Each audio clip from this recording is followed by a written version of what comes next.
Okay, simple summary for week one. Now, if you look at the course outline, you will see that we're trying to cover almost 300 years in the first week. And so I've really got to distill this down into very simple things for you. Okay. So the way this assignment works is I will talk here for a few minutes, tell you a very basic story, and then you will write a short summary of what I said and answer a few questions. Pretty simple. Okay, here goes. So the nations of mostly Western Europe had very little idea in the 1400s that the continent of America existed. They just didn't know. Um, in 1492, Christopher Columbus sailed west to try to get to India. Um, that doesn't make a lot of sense because there's a whole continent away and they didn't understand that then.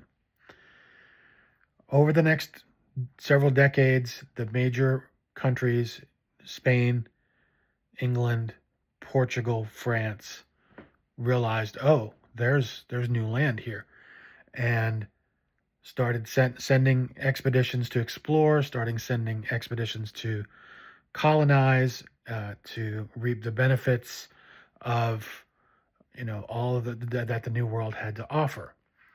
And so this started basically a race. Okay, this is sort of a contest to see who was going to be the dominant country in Europe, based on being able to start profitable colonies overseas that would make these countries more powerful.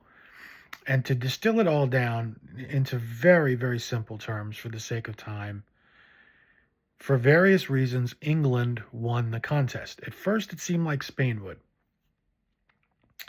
because the Spanish, if you think about how much Spanish is spoken in Central America and South America to this day, and also in North America to a greater extent, they did a lot of settling, and they did a lot of conquering of native peoples, and they found a lot of gold, and they had a lot of minerals, and they did a lot of things like that. But the Spanish attempted to conquer England with their great armada in the 1500s and failed. And from that point, England became uh, one of the great powers. And England founded colonies on the eastern seaboard of what became known as North America. Those became the 13 colonies that we know from the Revolution. Now, why was there a revolution? Now, I'm getting a little ahead of myself because we're going to talk about the revolution in detail next week. But very simply, England went to war with France in 1756. It was called the 7 Years' War. Now, guess how long it lasted? 7 years. It wasn't called that here. In North America, it was known as the French and Indian War. But it was the same war. In Europe, these countries are fighting each other. It's basically the English and their allies, and the French versus the French and their allies. And let me explain one thing very quickly. When I say English or British, those things can be interchangeable. Okay, when England merged with Scotland in 1707, they became the nation of Great Britain. So British, English, you can use either one. When Paul Revere rode his horse to warn his American countrymen that the soldiers from this other country were coming, he yelled, "The British are coming." Right? Okay, so British, just to be simple. Okay, so that war lasted 7 years, and the British won, and the French lost, which kind of settled the question. There's a cat, like, right there. Kind of settled the question about who was going to control North America. And it was going to be the English. And the French were largely driven out of North America. There were little pockets, which is why you can still speak French pretty fluently in parts of Canada and things like that. But the big chunk of it was going to be controlled by the British. That war ended in 1763, obviously 7 years later. And the British had to kind of figure out what they were going to do.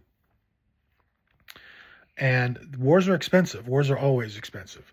And that war was no exception. And the British had sent a lot of troops and a lot of money and a lot of ships and a lot of supplies across the Atlantic Ocean to defend uh, their colonies, their 13 colonies.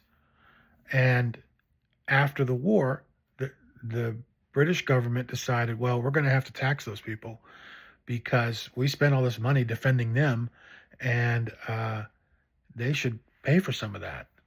Now, on the flip side of that, um, imagine you are a loyal subject of King George of Great Britain, but you live in, I don't know, Ohio or Virginia or Pennsylvania, which makes more sense because Ohio wasn't a colony yet.